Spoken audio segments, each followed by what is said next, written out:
The NBA finals are happening. It's wrestling season. It's Money in the Bank.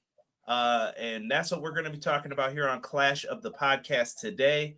Welcome, everybody. Much appreciated for everyone who is in here. If you guys want to help support Clash of the Podcast, first thing I want you to do is make sure you are subscribed to Hubbard Wrestling Weekly. Make sure you are subscribed to my partner's channel over here. He has Hubbonomics on Fridays. Check out all those special times that he has shows listed. Also, make sure you subscribe to Everything Pro Wrestling. Hit the like button on all our videos. It gets us in a YouTube algorithm, may suggest it to cool people such as yourselves, and tell more cool people to watch, and we'll get them in, and you know how it goes. Also, leave us a comment afterwards. If you're listening after, I like the comments. I know Ray puts them in. I know a bunch of other people do. Get in those comments and let us know. We got a lot to talk about. Worlds Collide. We're going to be talking about Money in the Bank, wrestling news, all that, and then some. Thank you, E, for throwing in the socials. We're going to get into that, give our shout outs, and I think I've nailed everything that I'm supposed to. You have, man. It's very rare that you don't, man. So it's just my job to just do what I'm supposed to do, and that's say, God bless, welcome to the show, and Conrad, my brother from another mother, do me a solid if you might. Drop that thing.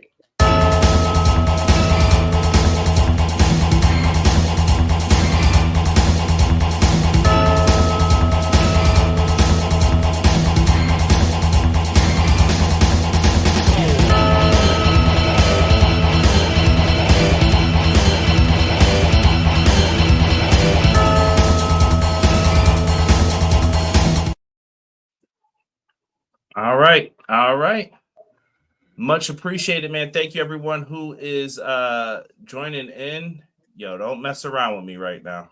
I did not even see the first comment. Hold on. Before I say this, I have to make sure this is true, John. I don't know if you see the same top comment as me. I do. Can you confirm that? I have not seen that today. I can definitely do a quick research. Nope. I see it says false up at the top here. Okay, good. Not true. All right, Ray, that not true, brother. I know someone probably put it out there. If that's the first comment I see when I type it in on the news, but or a clown put that. Excuse me. Ray Thompson, welcome, Ray. He says, "Happy Monday. Hope everyone had a great weekend. We hope you had a great weekend, Ray." Ray, I appreciate you, man. Took time away from those beautiful kids and your lovely wife to come by Hubbonomics and leave not one but two comments. It means everything, my guy. Thank you. He also says, Money in the Bank gets a B for me. It was a good show. I enjoyed Backlash slightly more, but I still enjoyed the show. My match of the night was the main event, followed by Becky versus Lyra. Not bad. Becky and Lyra kind of did their thing. I'm not going to lie. Usually not big on tag matches main eventing unless they feel super important. Rock and Roman versus Cody and Seth, and Cena and HBK versus Taker and Batista. Those matches felt important. They felt important and they delivered. Unfortunately, we don't always get that in 2025. M. Leezy Fo Sheezy says, hello, good evening, everyone. Hope you had a good weekend, and let's kick this week off right with the two aces of our pro wrestling community. And we kick it off with the ace of our social media correspondents, our chief correspondent, M. Leezy. We appreciate that. Thank you, Matt. The only Vinny we like is in the building. We appreciate you, Vinny, being in the building. Vinny E, he says, happy Monday. Good to be back in the chat for a live episode. God bless y'all. God bless you, too. And thank you as well for showing up to Hubbonomics on Friday. We certainly appreciate the love on both platforms. Always love, Vinny. Thank you, man. Doug's in the house. Doug says, another Monday, another clash. Conrad, Sean, and chat, I want to thank you. You Fulton be mice elf again. Teach me. I'm seeing that that's not true, man. I don't know. That this was the same comment before, Sean. I don't know if this is true, man. Am I going crazy? You're not going crazy. I just looked it up myself and I did not see any confirming stories. I'm not sure if that's a fact or not. Right. The first thing I saw was that it wasn't true. So I'm gonna roll with that until someone tells me otherwise in the chat. But that'll be a thing here. Quilly in the building. He says, what's up, Conrad, Sean, and chat? Your boy Sir Quills is back again to enjoy two of my favorite bros, CJ and Hubs, for episode 145 of the best wrestling podcast out today, Clash of the By God podcast, hashtag EPW, hashtag HWW, I appreciate you, my friend. Thank you, Quills. Much love. Let's see here. Guy Will Gamble says, what's good, everybody? Hope you're having a happy Monday. Hope you are as well. Same to you, man. Guy Will Gamble and Quilly showed up in full force on Friday night. They show up on Monday night. Man, we have pretty loyal viewers, man. Between Mondays, Wednesdays, and Fridays, man, people show up and show out, man. We appreciate it. Yes. McKinney says, I'm here to talk wrestling with the Fire Live chat. My two homies in the wrestling know. Clash of the podcast, and to let y'all know, life isn't a fairy tale. If you lose a shoe at midnight, you drunk. I like that wisdom, that comedic wisdom. I like that. Yes. Matt saying, how cringe was it for the TKO account to tweet the claps out? No comment, sir. No comment. No comment. We appreciate you, Easy, but no comment. I'm jumping down. Elite Easy says, hey, yo, what's good, E? Hey, yo. Let me see here. He's out here putting out the links for hubs, man. Make sure you guys are checking out those that Nightbot are throwing in there for us. Thank you, Easy E. Rolling down the street in my 6'4". We appreciate that. I almost got us kicked off the air, but I was about to start doing the rest of the song. T-Ferg, what's good, fellas? Hope all is good. Hope I can still stream Dynamite in the near future. Why do you say that? What's your concern with Dynamite? Yeah, I'm not sure what that's about, but maybe he'll enlighten us. Got you. Uh-oh, someone said they sent me some screenshots. I'm going to check this out, man, because I need to know here about Sly Stone. Oh, my goodness. So, when you put Sly Stone, I'm thinking Sylvester Stallone. Ooh, I was like, not Rocky. No. We're good then, yes. Well, first of all, Stone is not Rocky's name. It's Stallone. I know, but people have called him that before, though. Sly Stone. Oh, Sylvester Stallone. Never heard anybody call him Sly Stone before, bro. Yo. Never heard that before. Yo. I'm going to find we're episode 145, bro. I'm not letting you get away with these things, man. Listen, I'm not in the mood to be taking the test today. I'm holding you accountable, big dog. No. You know who you should have held accountable? This weekend should have been held accountable because I'm going to go off today. Because today's episode wasn't going to be called Money in the Bank Recap. It was going to be called Hypocrisy and Truths. But are we going to talk? Oh, see, this is what I'm so see. I'm not going to spoil it. Don't worry. But I do feel something coming because I do know that people just blatantly lie at press conferences. They lie beyond press conferences. Yeah. Sly Stone, man. Terrible. Thank you for sending me that, Doug. TKO has sucked the fun out of WWE. Yikes. Taking back Conrad's music car. You can take it back. You don't want a battle rap though. I know that. You make old Conrad come out. I don't care. Cancel me. I'll be back real quick. Yo, I've sung on this show before. Not like I've done a whole whatever, but I've sung on this show. People know I have a tiny voice, a little voice, something like that, a little swaggy swag on the voice. I've been asking Conrad to drop a cool 16, but he refuses to do so. My palms get itchy when I got to rap now. Wow, that's what it's gonna take. Okay, player. I'm gonna need some big bucks too. Don't think it's just gonna be some $5 super chat. It will be ignored, but I will read it. Yeah. T-Ferg said, I heard Warner Brothers split with Discovery. Does that affect AEW? No. All they separated from what I saw was like movie division, video game division, television division. Like, so movies and video games are over here, TV's over here, separate. Focus on those things. That's how I've taken it. Someone said, take your rap battles to the Discord. Hey, I'm not mad at that suggestion, bro. Listen. How about that Lil Wayne album? Anyone else listen to that besides me? No, because I knew it would be trizzy. You didn't have a little hope for Wayne? I respect Wayne. There's always a chance that he can pull a rabbit out of the hat, per se, but I had a feeling it was going to be a little bit of cornyism in this particular album. Right. Guy will give us a Carter 6 was pretty good, actually. Yeah, it was okay. It wasn't the level of the first 5. Some of it's the beat selection too. Like I was like, who did this beat? And was like, this is good. This is good stuff. Here he goes. I spit hot fire, son. Dylan. Make a voice chat room. There is one on the Discord. If you guys joined the Discord, he just put it up before, but yeah, feel free. And thank you, Matt, for confirming how I've seen people write. So that I always call him Sylvester Stallone. I don't know where people call him Sly. Like if I don't know these people, I don't say that. Like I don't call The Rock like, "What's up, D?" You know what I mean? Like I wouldn't say that to him. So I don't know. Those nicknames are just weird for some people. Dwayne's been acting like a Johnson, so that applies.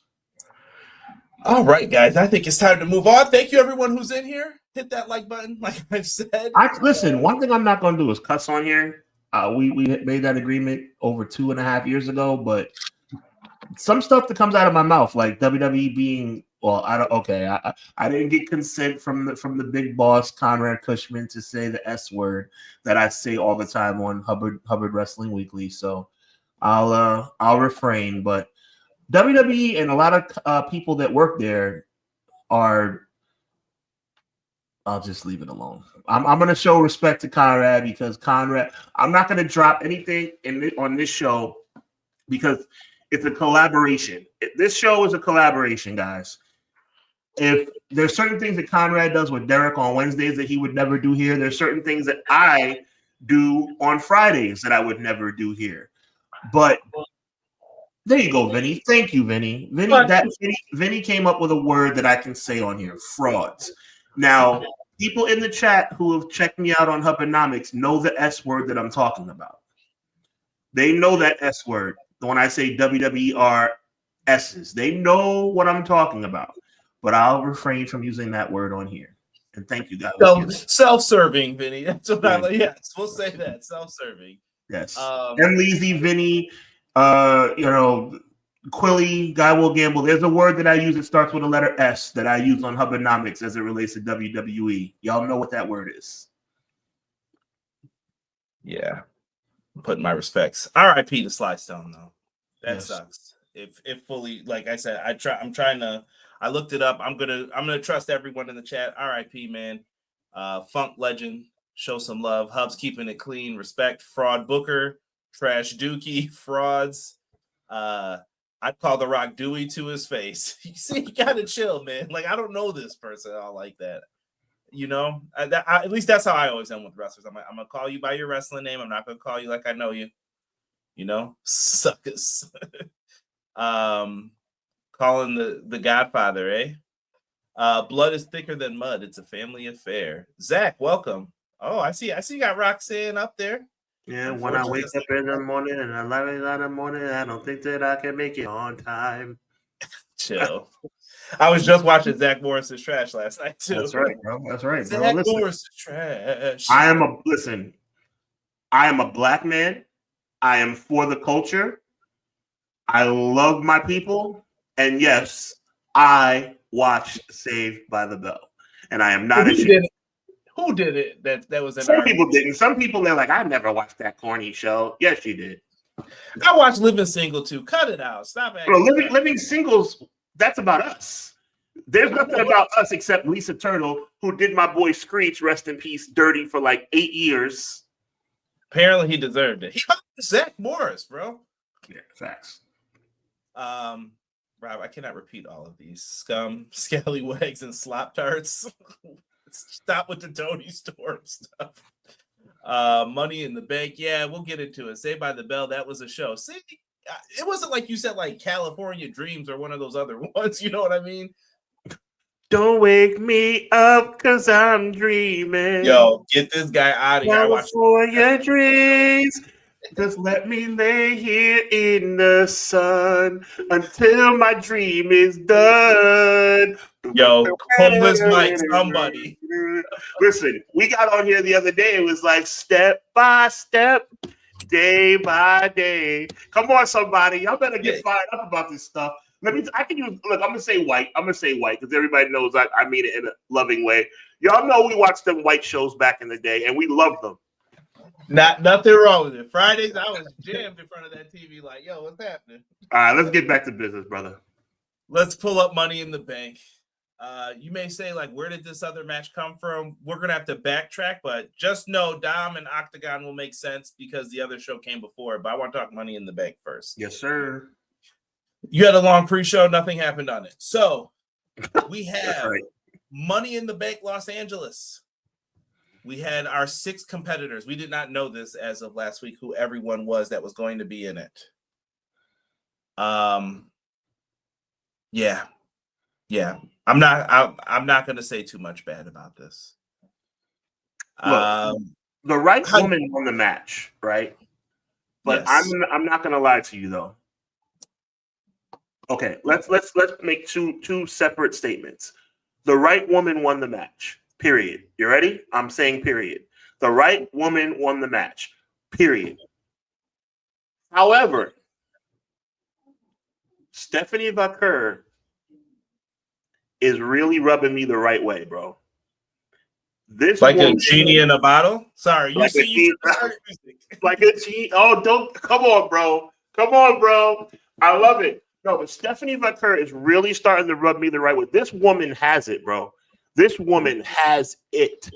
Naomi deserved to win the match, but Stephanie Vaquer, if they had deviated and went to Stephanie Vaquer, I would not have been mad. Because this woman has, if there's nobody else in this match, Roxanne, I love them all. Roxanne, Julia, Alexa, Rhea, those 4 were out of it for me. Naomi and Stephanie were it, bro.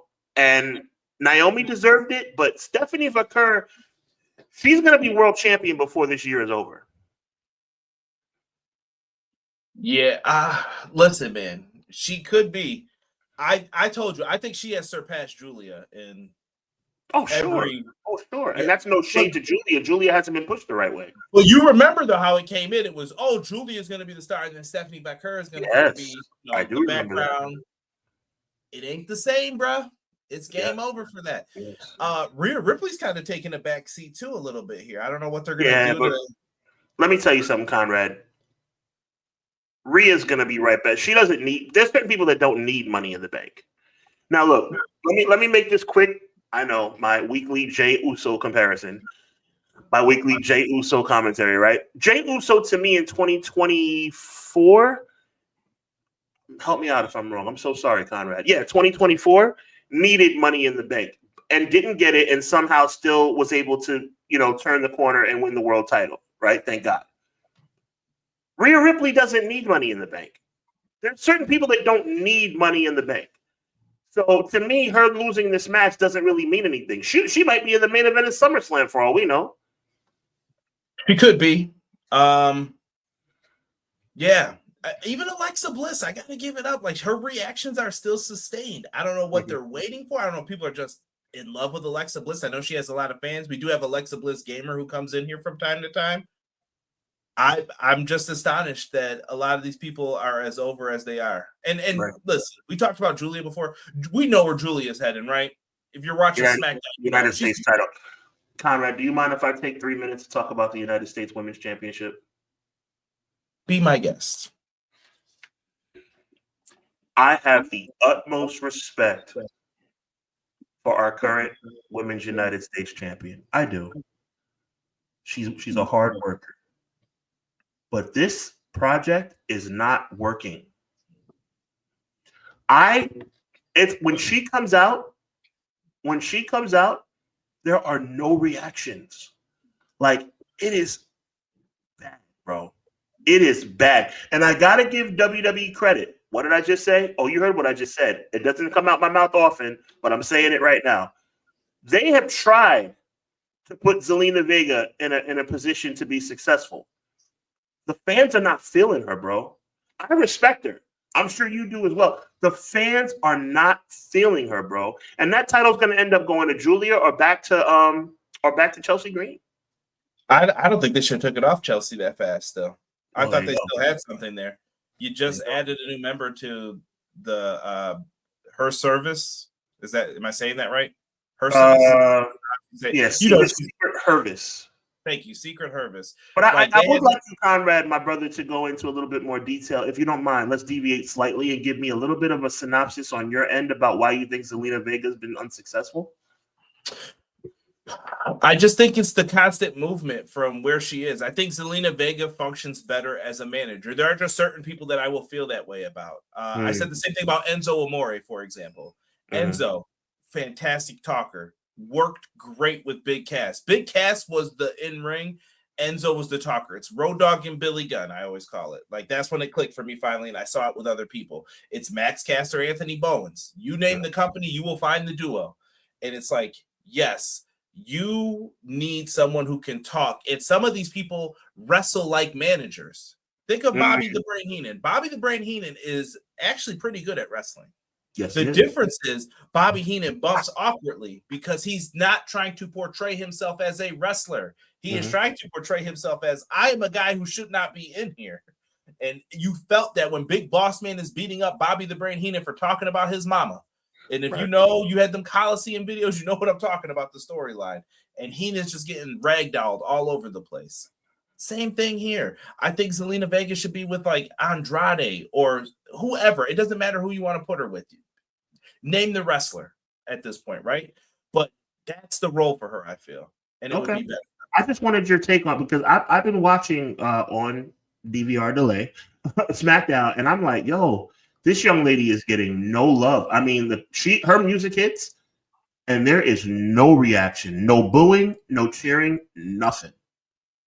Yeah, no, it's crickets. I'm not gonna lie to you. And I want people to know WWE definitely bumps up reaction for certain people when they want to. Don't think it's a game. That those New Day boos you see, they weren't real. I'm just telling y'all. Yeah. But unfortunately, in a situation like this, as we go into Roxanne and Alexa on top of the ladder, there's going to be a conversation between the powers that be and Zelina. Like, maybe if that conversation hasn't happened already, hey, listen, we appreciate your service here. That's why you'll always go down as a United States champion. That's part of your resume. Remember, resumes matter. But we gotta move away from you because the crowd is just not feeling you right now. Yeah. I'm trying to get some shout outs. Deanna, I saw you before. Joe Compton, I saw you pop in. Jocelyn, I see you watching us over on Twitch side of things. Wasn't a fan of Carmella, but I'll give her respect for wearing that for Naomi. I'm gonna pull that up in 1 second so you guys can see the attire. Miracle says, "What up, everyone? What's good, brother? Appreciate you." For a miracle, I see the impossible. There you go. A little inspirational music for you guys. Yes, sir. Let me see here. Vakur is that deal. She really is, bro. She really is. And big up to Booker T. How I feel about Booker T waivers from time to time, but that that's made the opposite of heaven's kiss a big move in the industry right now. Yo, shout out to Joel joining us in the chat. Appreciate you, Joel. Joel, what up, big dog? Renegade, shout out to my guys over at the Pro Wrestling Shoot. Jesse's going to be joining me on Thursday. Special Thursday, 8 p.m. start time for the Dynamite review. If you guys are, or not Dynamite, what is it this week? Summer Blockbuster. I'll run down that later. Oh, my. Thank you. Yeah, 4-hour shows do not get reviewed right after. Sorry to say. Rob says, this is one of the funniest tweets. He always says this every time. Triple H insistence on making Rhea Ripley look strong is actually a detriment to the rest of the women's roster. That was a fan tweet from a while back, and people just kept showing it. They shouldn't have taken the belt off Chelsea. Yeah, she's got that Def Rebel special, is right. Zelina comes out to no reactions. Also, do the fact her interesting. Yo, I said the same thing. Doesn't her theme sound like the theme to SmackDown? I thought it was. I thought it was the SmackDown theme. And I guess I was wrong. It's very similar. Yeah. All I thought I heard when Zelina came out, maybe, and if I'm wrong, I don't mind being wrong. But when I saw Zelina come out with the United States belt, I thought I heard 1, 2, 3, 4, 5. That's what I thought I heard. Yeah. Yeah, Chelsea Green is champion. No, please. I'm going to say it. Zelina straight up. This is Rob. Sucks in the ring. She has said she was Rosita in TNA. She would have thrived in the Diva era, but she simply can't hang with today's roster. All right, Conrad. I got to give the people what they want. Hold on. $20 for my brother to You can never say that Conrad or Sean Do not give the P. Listen, Joe, this one's for you, dog. Listen, we appreciate it. We appreciate it. We're not going to do anything for money because we're not WWE, but this will do. So here we go. It goes a little something like this. And I'm going to actually sing the song. I'm not going to BS it. I'm going to sing it. 1, 2, 3. Whatever happened to predictability? The milkman, the paperboy, the evening TV. I wish your old familiar friends were waiting just around the bend. Everywhere you look, everywhere there's a heart, a hand to hold on to. Everywhere you look, there's a face of somebody who needs you. There you go. There you when go. You're out there and you're all alone, somebody's waiting to carry you home. Everywhere you look. There you go. Respect. Joe Compton, what are you doing? Joe Compton, Joe, we held it down for you, big dog. Thank you, good sir. I appreciate you. Yeah. I don't know what else to say about that theme. It's just an instrument copy of the SmackDown. Kyle probably thinks it's house music. That's not good. Not good. Look at the full house. You nailed it. They said nailed it. All right. Well, listen, we appreciate the love and we got to give the people what they want. Quills, you knew exactly where that throat clear was from. Yeah, Quills, good job. Thank you, Quills, for remembering. Jimmy crack corn and I don't care. Jimmy crack corn and I don't care. I got Olympic gold. Grandma Winslow reading the Rolling Stone with you two on the cover for 10 years straight. That's facts. That's a good point. Wow. Yes. I love you guys. You guys are man. Oh man, that was fun. It was. Naomi won though. Right person won. Some did say that this was a tribute her attire to Carmella. If so, hats off to Naomi. It's Naomi's time, man. I know some Naomi people who weren't fans of her messaged me saying like, I don't know about this, but you know what? I think it's gonna be fine. I think this could even lead into more Jade, Bianca, and that whole mix-up of what's going on with those three. It's there. That whole cluster, you know what? Because it's still kind of very murky, very lack of understanding about where they're gonna go from here. Right? It's just very hot and cold with them, and like, is it on? Is it not on? I mean, but that's how the stories are today. Moving on, a match that was made from Worlds Collide from after the opener, the Intercontinental Championship. Dominic Mysterio defends against not Pentagon, that is Octagon Jr. For those who don't know, I'm going to give you a little quick background lesson. Octagon in Mexico is the babyface. Pentagon is the evil heel brother, but it is not like that in the U.S., is all I'll tell you guys, but it has since changed. But Octagon, tremendous talent, went up against Dominic Mysterio in a 4-minute classic here for the Intercontinental Championship as they add match 5 to this show that we were worried about, Sean. Dom retains. Dom is as hot as fish grease with the fans right now, and we have him in a match that's announced 3 hours before the show. Like, why? Why are we doing things this way? I have no problem with Dom being on the show. Why are we doing unpromoted matches? Like, it's so stupid. It's so stupid. Right. Yeah. That's it, man. Where were the complaints of this AAA getting an Intercontinental title match? T-Ferg, I got you. I know my parents love me. Stand behind it 'cause what, babe? I know now that I'm ready. So I finally heard them say it's a different world. All right, I'm done. I told you I really actually have like low-key vocals, bro. I don't be messing with y'all. Man.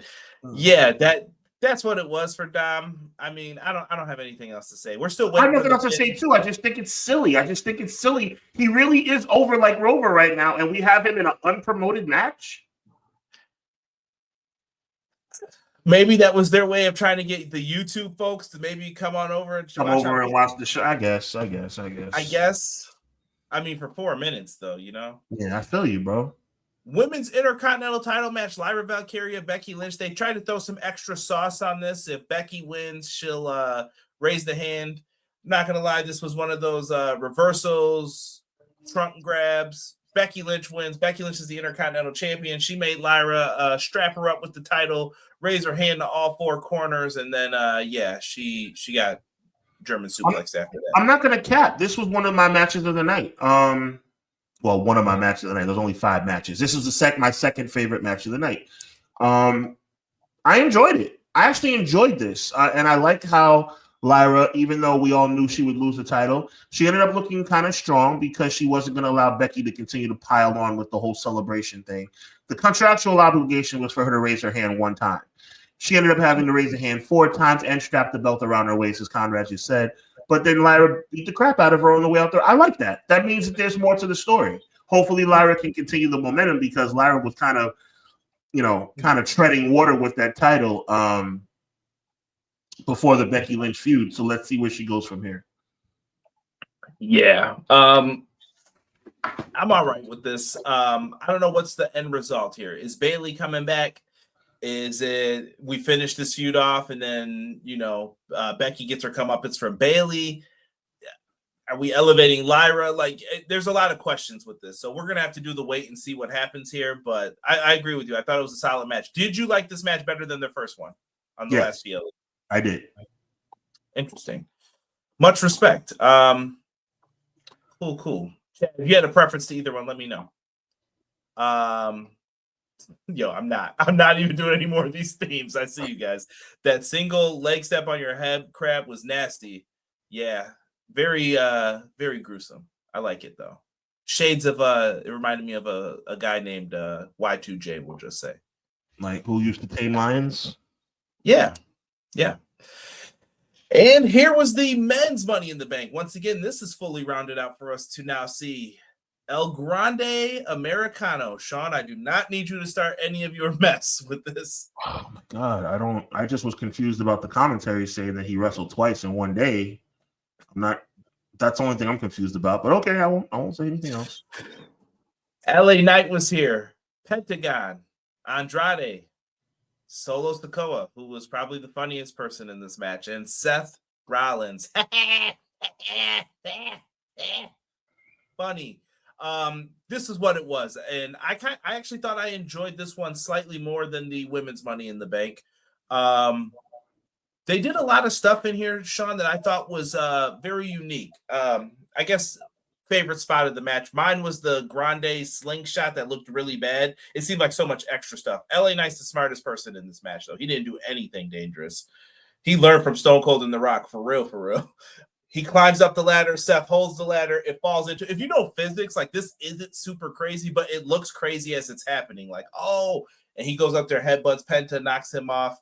I'm gonna put up the people on here again.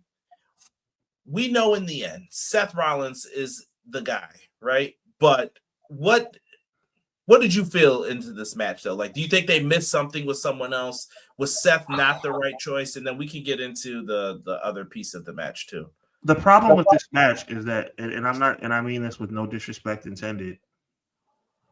The problem with this match is that 4 out of the 6 guys you knew did not have any chance to win. I'm so sick and tired of WWE putting on these matches where we know that a multitude of the guys have no chance. Andrade is not going to win Money in the Bank. Penta was not going to win Money in the Bank. Chad Gable was not going to win Money in the Bank. And Solo Sikoa was not going to win Money in the Bank. We knew it was already predetermined what was going to happen. This match, from the time it was announced, was between Seth Rollins and LA Knight. And honestly, I don't even know why I give LA Knight that much credit, because LA Knight, as I think Vinny just put it, is cooked. But I was kind of hoping against hope that perhaps LA Knight might have his moment. But LA Knight is cooked. So that leaves only one guy. From the time Seth Rollins won that triple threat on Raw, it was over. And I know you say predictability is okay sometimes, Conrad, but not in this situation. Okay, it's cool that Solo was about to win, air quote, and Jacob Fatu stopped him. That's cool. But he was not going to win this match. Everybody knew he wasn't going to win this match. And you're right. Thank you, Guy Will Gamble. I don't know what I was thinking. Chad Gable wasn't in this match. It was El Grande Americano. So thank you for correcting me on that. I don't know where that came from. Chad Gable was in the main event of Worlds Collide, and he was not seen again for the rest of the evening. So thank you so much. But yeah, 4 out of 6 guys in chat. Let me know. Matter of fact, I want you guys to put a number in the chat. Conrad, let's do this with our great viewers. I want you to put in the chat a number between 1 and 6. How many people out of these 6 guys do you feel that when the match began had a viable chance to win? My answer is 2. Seth Rollins and LA Knight. Your thoughts, Conrad? On that question? Yes. Specifically, I thought that you could have had Seth win this. I also think you could have had LA Knight, and then I probably would have put El Grande Americano at 3. And with him, it would have been something foolish. But Andrade, no way. Solo, I know. And Penta, as much as it would be cool to see it happen, I don't have any faith that it would at this point. We are getting some answers in now. Joe Compton says 2. We got a 1.5. We got a 2, 2, 1, 2. Right. And I'm sure out of all those 2s, 1s and a halves, and obviously, I think everybody has Seth Rollins as one of those 2. So that's where, me and you kind of butt heads, Conrad, about the idea of, things being predictable. But the bottom line is, at the end of the day, Solo Sikoa has found his niche in WWE as a comedic character. He is hilarious. And I didn't know he had comedic chops like that. That was funny. There's a path for Solo out of this, but like we said, here's Seth. He won. Shout out to the Cash App logo on the briefcase. There we go. Yep. In this match, there was another story told. Seth called for his people out, and then Solo's people ended up coming out too, which made it sweet. Like, I love that Jacob and JC Mateo. Have I told you this? I don't want this to come off as bad, but when I hear JC Mateo, it reminds me of being in Catholic school and being invited to someone's like first communion. It's like, please come to the first communion of JC Mateo. Like, that name sucks. I don't know. Maybe I'll never. It's not good. It's not good. But they went out there and did their thing, right? People were getting, El Grande took the best spear I've seen in a minute, bro. That one was, he speared him out of his boots. That was crazy. But Jacob Fatu went and he picked up Bronson Reed for a lift up Samoan drop and caught this dude and crushed everyone. And then grabbed Solo by the Achilles and pulled him down. And he said the classic line. Sean, say it. I've been waiting to say it. Joel, Conrad, you've been calling it for 2 months. He said, I hate you, Solo. And put a whooping on this dude so bad. This is the first step. Goosebumps right now. First step. Jacob Fatu is going to be into the main event scene. He's got to lose the U.S. title. He might even lose it to Solo. That's fine. Don't worry about that. One day we are going to have a show, main event, where it'll be Bron Breakker versus Jacob Fatu for a world title. You remember who said it? You remember. I've been saying this since the beginning. All right. You've been on the money with this storyline from the start. It's going down. Somebody said Grande Americano to Shocky win. See, I said the same thing. Looking like a AAA wrestler in that poster. Yo, crazy. Solo was hanging with his dog, Sammy. I think a lot of people, I want to go back to the Seth thing real quick. I think a lot of people expected Punk or Sammy to come out here, but was that not the purpose of why they beat them up on, was it SmackDown or Raw now? It was Raw. Sorry, these shows had people from all brands because there's a draft that's in place, right? Right? Anyway, so they do that, and I thought that was the purpose of taking them out. I know a lot of people, like, were you expecting them? Like, when the ladder was set up, you see Seth climb, you're like, all right, where's Punk? Punk's got to show up. Punk's got to show up. There's a difference between expecting and hoping. So the answer to your question, I was not expecting them. I was hoping they come. Touche. Seth's got it again, though. We're going to have to see. I mean, does he need to successfully cash it in? No. I feel like Triple H every year picks one person that's going to be the waste for this briefcase on either side. Like one person you're like, oh, this is a waste. Easy. And I feel like Seth might be the one that he wasted on. Yeah, I mean, to me, it's just, I don't know, bro. Like, it's very predictable what's going on here. Delayed Grad said JC Mateo sounds like the third singer in a boy band. JC Mateo is Solo's goon. JC Mateo, a 3-star recruit in college football 25. That's funny. That's funny. Pause that image. The Money in the Bank briefcase is sponsored by Cash App. Come on, TKO. Yeah, they did it on, dude, nothing safe. We had Slim Jim tables. It's over. It's ridiculous at this point. They are out there. The shameless shilling is it's disgusting. They whooped on Jay worse than Sammy and Punk, man. I'm tired of predictability, guys. What's wrong with surprises like that are true? Hold on, man. Hold on. We about to get to that. Triple H hates Money in the Bank. That was a rumor too. Listen, I don't like Money in the Bank all like that. I don't care what Triple H likes or dislikes. Who cares what he thinks? No, I'm saying as a booker though, Sean, would you continue this briefcase thing though? Like, or do you feel like Money in the Bank, the way Chris Jericho thought it up, is a phenomenal concept. They're just doing it in a crappy way. Some of the greatest moments, bro, some of the greatest moments in WWE history have come from the Money in the Bank. They're just not doing it well anymore.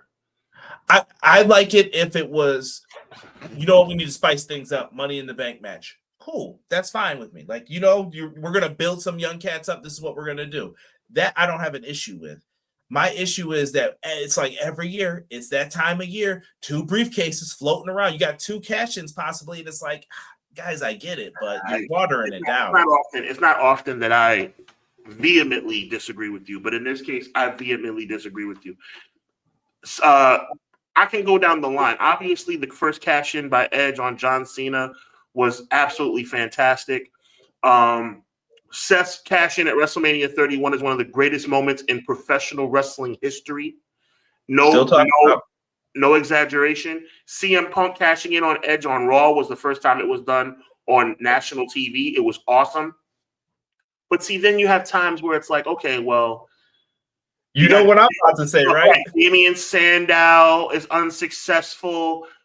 It can lead to a burial of a character. It can. Yes. Yeah. So that briefcase could be a gift and a curse. It ruined Damian Sandow. And of course, the worst carrying of the briefcase in WWE history. Do I have to say it out loud? I want you to say it for me.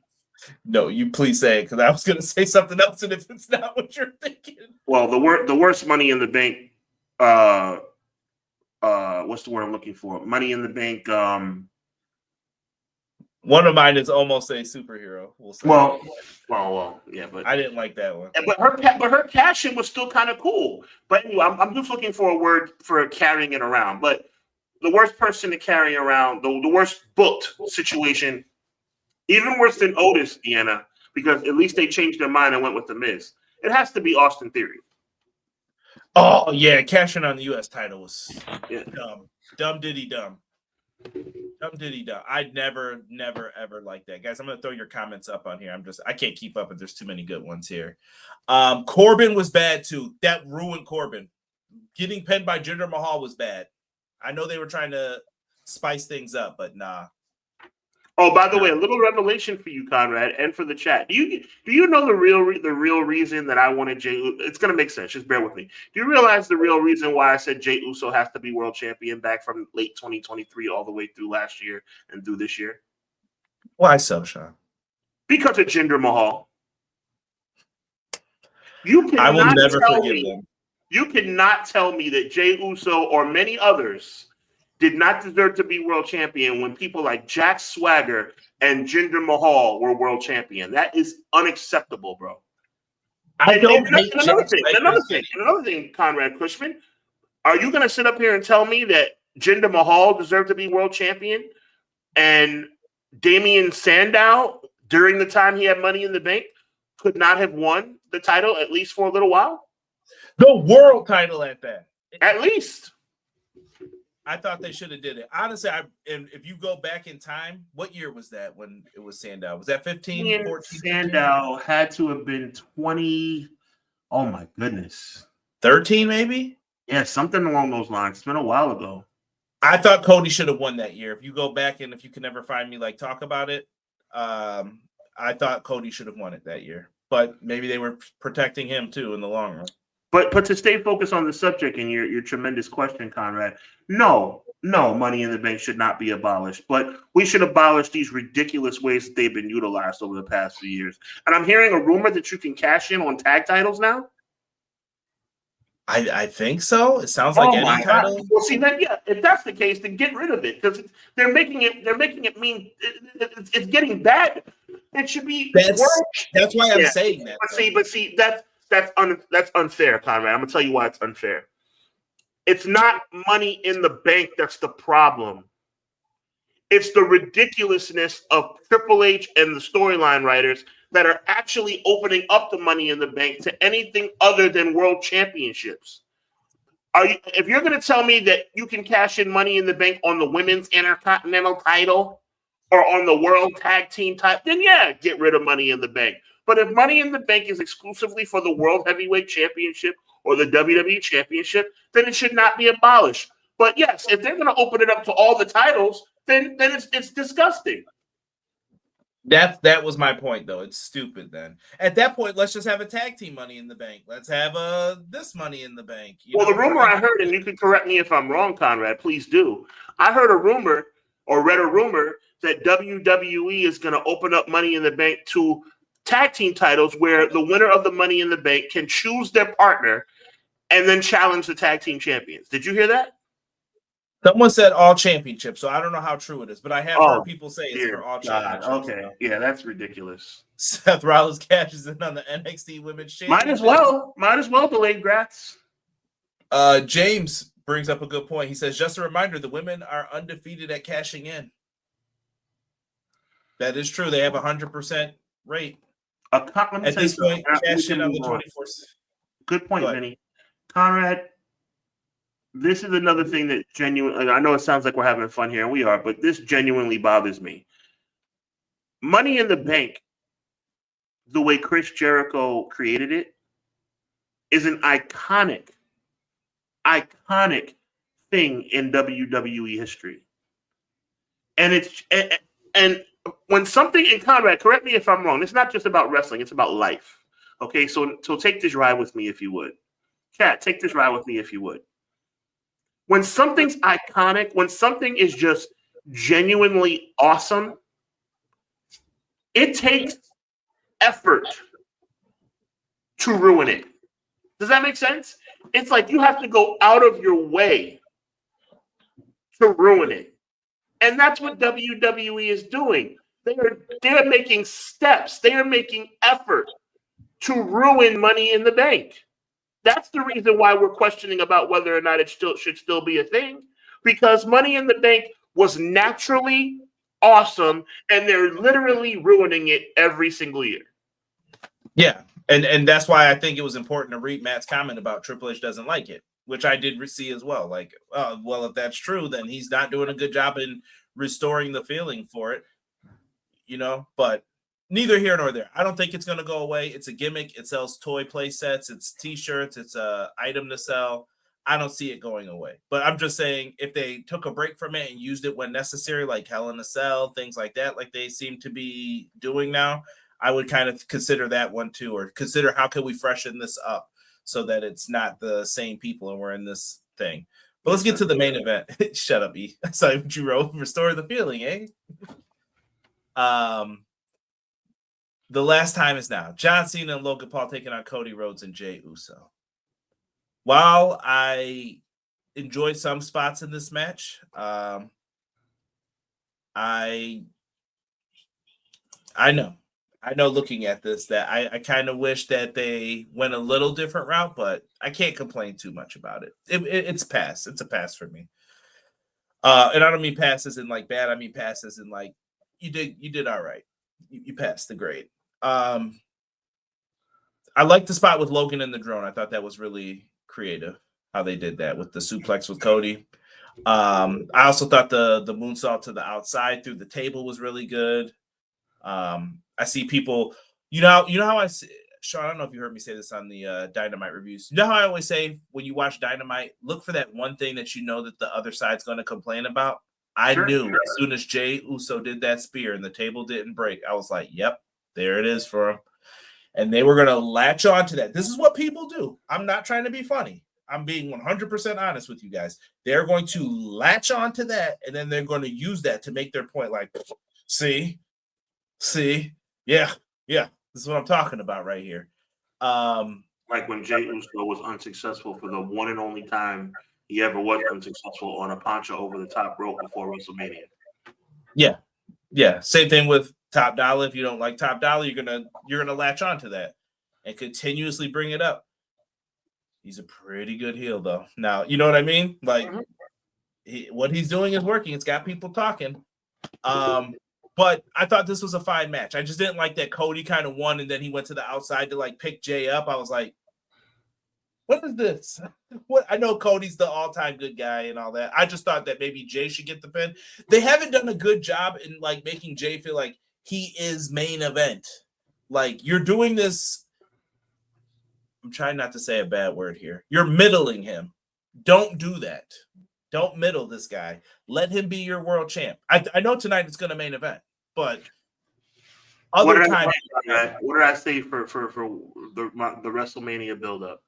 I said to you, Conrad, I said to anybody who would listen, I said, resumes and all that mattered to me was him winning that match, because everything I feared about the aftermath of that match is starting to happen. Like, Jey is over like Rover, but they are continuing to put him in situations where he looks like second fiddle. And there are little things, Conrad, and I know I'm preaching to the choir on this. There are little things that can make a world of difference. Like, why are we playing Cody Rhodes music when they come out together? Or why are they playing Cody Rhodes music when they finish a promo together? Jey Uso is the world heavyweight champion. So I bring up him winning the title of WrestleMania to say, as soon as Jey won the title, his days were numbered. I'm just glad that he has it on his resume, because it could be over as early as tonight. At least it's not one of those Bob Backlund reigns. You know what I mean? Like super. Well, it's kind of Kofi Kingston. I hope it doesn't end like Kofi Kingston's did. Well, yeah, that could be just as damaging as well. Delayed Grant said this match started slowly at Cena speed. I'm gonna say this. I think they need to switch Cena as soon as they can back to a face. I don't think he should be a heel anymore. That's just me talking, but let me see here. Quills is giving this 7 out of 10. I was bored throughout most of the match, and it felt like shock value finishers afterwards. And yeah, we can get into this. We could talk a little bit here about R-Truth shows up underneath a hoodie. Once I saw them black Unleash Conrad. Once I saw those black Air Forces and that pant leg creeped up, I was like, yo, that's R-Truth. I know R-Truth anytime I see him. And he was in there. He clocked Cena with the championship. The fans were happy. We want truth. And I'm hoping that maybe Cena or someone put in a good word for him. Dog. R-Truth is back. If you go on WWE Shop, it is put under as Ron Killings. I think that he wanted to play a character. I've mentioned this before. He has kind of expressed what's the word I'm looking for? Like, not regret, but he wishes in his career that he maybe played a serious character more. He you know, you're trying to get on TV. Yeah, I'll do that thing. And then once he did, he was like, oh man, I'm stuck here. You pigeonhole yourself. There we go. That's much better. Thank you. Sean's my wordsmith today. He's holding me accountable, wordsmithing me. This is what I'm talking about. R-Truth ended up in that, right? And then he came back. And we're going to get into the nooks and crannies of it here in a second. But R-Truth being back, I think it's a good thing for the company. I don't want people to think like that me and Sean or anybody, Derek, like that we hate R-Truth. I don't hate R-Truth. I hate the way R-Truth was portrayed. That was always my thing with him. And if they have brought him back and he is Ron the Truth Killings, I'm for it then. Let's do it. Give him this last run, man. Let this guy go off and do his thing. He's someone that I would want in the company anyway. You want a coach? Be a coach. You want to be a manager? I think we can find a way to make you a manager. There's things for him to do. And let me know when you want to get to the press conference part, and we can get into that. Of course, that's what we're here for, man. I know what you want to. I want to say this though to T3Z on a side note. Next year, T3, first of all, you're a soldier for that. But next year, T3Z, if you have hookup for Knicks tickets, please let me know. I will pay you because you must have a hookup to get in the building for that game. So God bless you. But yes, let's get into the press conference and the lies that were told that night.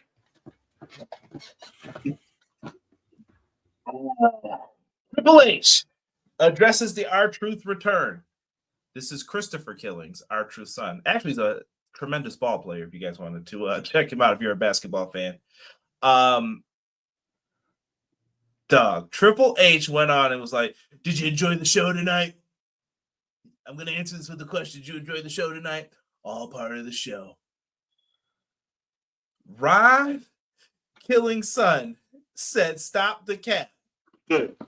If you believe PW Insider and other reports, Sean, they also mentioned the idea of they tried to call R-Truth and he ignored them because some people don't play that. Me and Sean have said it. Maybe if you fire me once, could you get me back? Maybe. But once you fire me twice, I'm not coming back, dude. Like, you're going to have to give me crazy bread and do everything that I want. And I'm sure that might be what R-Truth did. They said Nick Khan had to call him. When the CEO's got a call, that's a problem. What did you do? Why was the locker room so upset by this? And is this a bad precedent? Is this just something different? Because are you going to do that from now on? I don't know. But I'm going to call people hypocrites here. Anyone who thinks this is a work, you're playing yourself, dog. This was not a work. There was no way that this could be a work. My alteration will be, if you think this is a work, you need to grow up. If you think that they wrote some crappy storyline of you're going to lose to John Cena in a few minutes on Saturday night's main event, and then people will chant your name, and then we're going to bring you back, you're kidding yourself. And then you're going to lose to JC Mateo, and then we're going to let you go. Like, that was the pitch storyline. Ain't no way, Sway. Ain't no way you're going to tell me that that's good wrestling writing. No, absolutely not, bro. They brought him back. And what Triple H should have said, which I'm sure Cody Rhodes or someone else would have said, was, dog, listen, all I want you to do is know that we heard you guys. We made a mistake. We probably shouldn't have did that, and we're going to rectify that mistake. The end. I'd have been like, good job, Triple H. Fist bump. But you know what? No, you can't do that.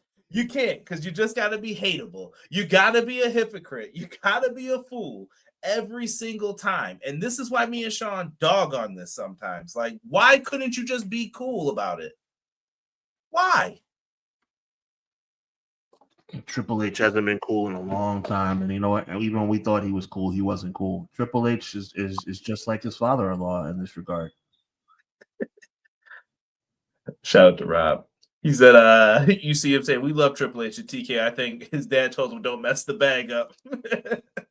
Yeah, you gotta chill too. But at the same time, it's like, yeah, he also took the post down. I don't care. It's too late. Once you put it out there, I know that's the truth. And Ron Killing's writing, no work underneath it. What more do you want? What more do you want? Someone said WrestleMania 42, R-Truth championship run. I don't know if he'll get that far. I don't know. Sean, what's the ceiling on this for you? I think the ceiling, unfortunately, I don't think the ceiling is a world championship, but I think the ceiling is a one-on-one victory over John Cena. Maybe after John Cena loses the title at SummerSlam, they reignite this feud because of what happened at Money in the Bank. And I think a one-on-one Ron Killings match with John Cena with no title on the line, that he wins. And I think that would be an excellent, excellent way to end the story. Not mad at it. End of the day, we here at Clash, I think it's fair to say this, Sean. Stop me if you don't agree with any of this. We are happy that Ron Killings is back. Get your bag. Absolutely. Get your bag. James, I usually don't like giving credit to these guys, but according to Coach, Gomez is not happy with the company. He is trying to use leverage with Saudi to get back in. We'll see about that. I don't see it happening. It's going to take a lot for that to happen. But yeah, let me see. Would have to have something on them in order for them to let him back in. I don't even think if he had the money, which he does, that they would sell. Like, it's ridiculous at this point. He said Kevin Owens got a match with Stone Cold at WrestleMania. R-Truth better get the strap, and Triple H needs to stay his backside in the back until the broadcast is over. Ron Killings needs to be NWA Ron Killings. The loss to JC told y'all if you wanted to make it a work, he should have been released after Saturday night. Can't pull the wool over my eyes. I see you TKO in WWE. That's coming from our boy, man. Like, McKinney. But again, Triple H, like you said, like you articulated earlier, Conrad, like Triple H had a very easy layup thing that he could have said to make everything okay. You know what? You can even if he wanted to be a little arrogant about it and say, hey, you can never say that we don't give the fans what they want. We heard you and we brought them back. Like, you can take it a step further than that. I never want to hear you guys say that we don't listen to the fans, because that's exactly what we did. Be arrogant as long as you're saying the right way. But he never says it the right way. Like, I'm like, dude, Cody Rhodes should be in your spot. Like, he articulates things better than you. But see, it's like, to take it a step further, he didn't say it the right way because he blatantly lied. Like, it wasn't like because that's why I made a point about being arrogant. Like, if you wanted to say, hey, I don't want to ever hear the bull crap or BS about we don't listen to the fans, that's exactly what we did.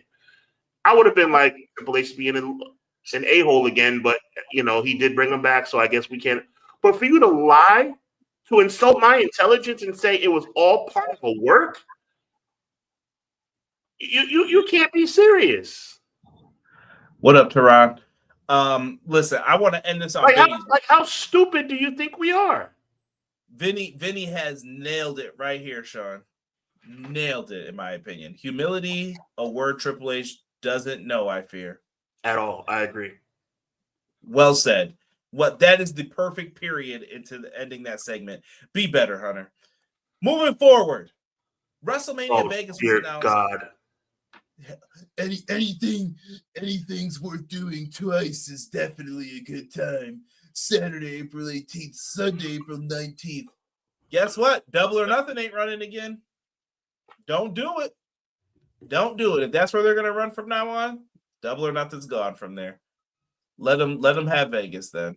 But still a major mistake in your eye, Sean? Not a mistake, because they're going to make money hand over fist. It's disgusting, and it's another example of how Triple H does not, nor WWE, care about anything with the fans.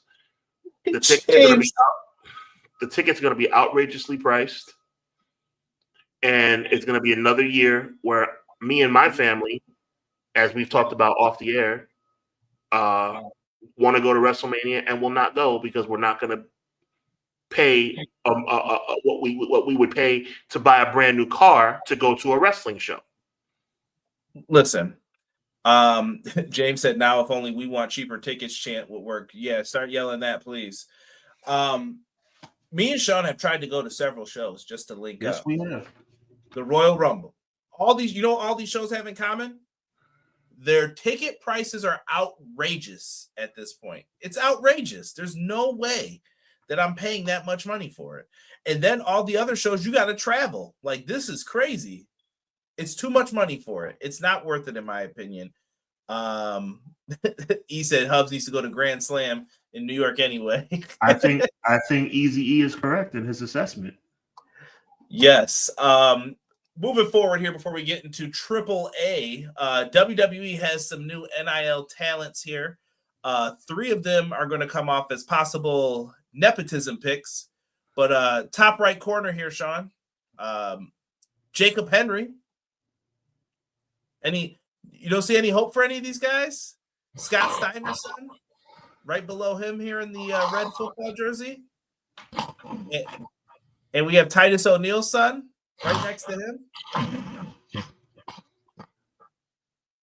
Moving on to Worlds Collide, everybody. Worlds Collide. I don't want to hear that crap anymore about these these kids coming into the. If they make it, they make it. If they don't, they don't. Like them making a spectacle of these kids with the, like you said, the outright nepotism. That's going. I don't want to hear about that crap.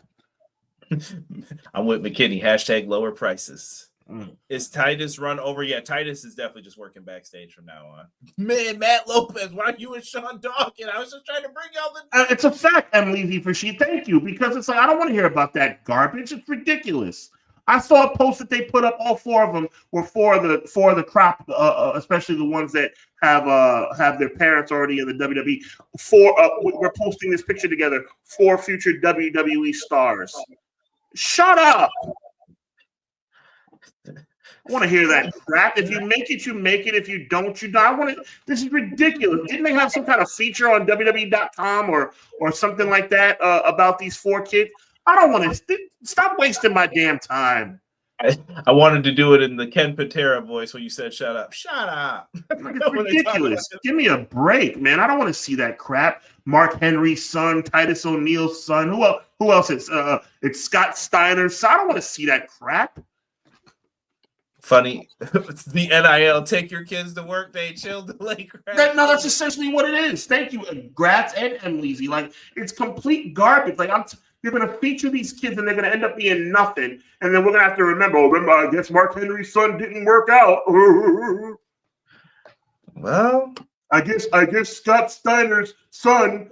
He wasn't good enough to make it, but we're going to give him features on WWE.com and Peacock. Talking about how they're the next big things. Shut up. Jocelyn brings up a great point. Never too late to go to any AEW, GCW, or affordable yet great shows. Yeah, support your local indies. Amen to that. Ray Thompson says it's sad. WWE product is bleeding out all the common fans with these prices. Yeah. Yes, they are. Worlds collide. We had ourselves a little bit of a spicy show here. They did add a match to the card. Let me see. Oh, McKinney with the point of the day almost. Oh, my.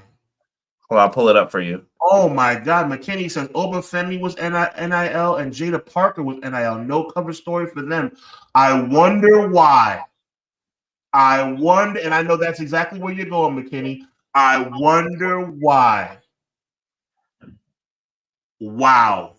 That might be the. Oh, my God. Okay, because I'm about to go off. I'm going to chill. Oh, my. Here we are. Worlds collide. Mm-hmm. It was a wonderful card. We actually opened up with Rey Mysterio talking about how WWE has put importance. I don't know if this is the exact translation, but someone said that he kind of said WWE has put AAA on a new level now, and they've done this and blah, blah, blah. I'm sure he was told to say all this stuff, but it's what it was. Rey Mysterio is one of the greatest luchadors of all time, in my opinion. No one can tell me otherwise. If you want to, you could try, but Ray's one of the best. When they had him out here, though, like they were out there with the flags, doing the openings and all that stuff, I was like, what is going on? Triple H and Shawn Michaels looks like he needed the AAA owner's hair, and what is happening right now? There was just a lot of people out there. He was like, where'd you get that wig from? Like they were just sitting out there, and I'm like, what are we doing right now? Everything just felt weird and awkward. To having wrestlers out there holding the flags for the original owner. It's what it was, right? But I don't know, Sean, if you have anything you want to say about that before we get into the matches. I want to say that I'm going on. I've said the first part to you privately, but I'll say this second part to you for the first time. You're going to hear this on the air with our viewers. The part you did hear, AAA is being WWE'd. I'm going to say it again. AAA is being WWE'd.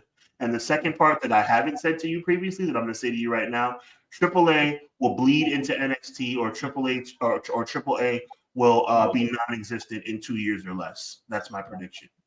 TNA, NXT, and AAA NXT are real things. AAA, as we know it, or as we think we know it, will be done in 2 years or less. Mark my words. Remember, I said it. Yeah. World Monopoly. The late Grants called this show. Corey Graves was on commentary with Conan. Conan was there. Conan was trying to tell stories too, like the old school, like, hey, this guy's father did blah, blah, blah. I know what Conan was trying to do. He's trying to put his guys over and do his best. But in WWE land, they speak in bites. If you've ever noticed that. Sorry, hold on. I'm taking this down for a second. They speak in bites. Mm-hmm. Michael Cole, oh my! That's all they want from you for the clip. When you're trying to tell a story, they're like, we don't have time for this. Mm-hmm. And that's how they treat it. I appreciate what he was trying to do. But I don't know how you felt about his commentary. I don't want to fully I thought it was absolutely terrible. I thought Corey Graves did a good job in keeping it. I think Corey Graves carried him to make it not look embarrassing because Conan seemed unprepared and completely the lack of charisma on the microphone. Yeah, Conan sucked, low energy, lame what goes into it. I'm not going to hold back and say anything that's not true. I was a big fan of Conan in the Wolfpack days. That was 30 years ago. But you understand what I'm saying though with the story. Exactly what you're saying. I think he was terrible. No, but I'm saying him trying to tell the backstory. Like, I get what he was trying to do, but he's not getting. You got to get to the point, bro. Exactly. And I think he was missing the mark. So to basically, your point is solid. His delivery was terrible. Yeah, we'll go with that. Going back to this opening matchup here, they have this listed as the LWO. It is not the LWO though. It is Dragon Lee and Cruz del Toro and Lince Dorado.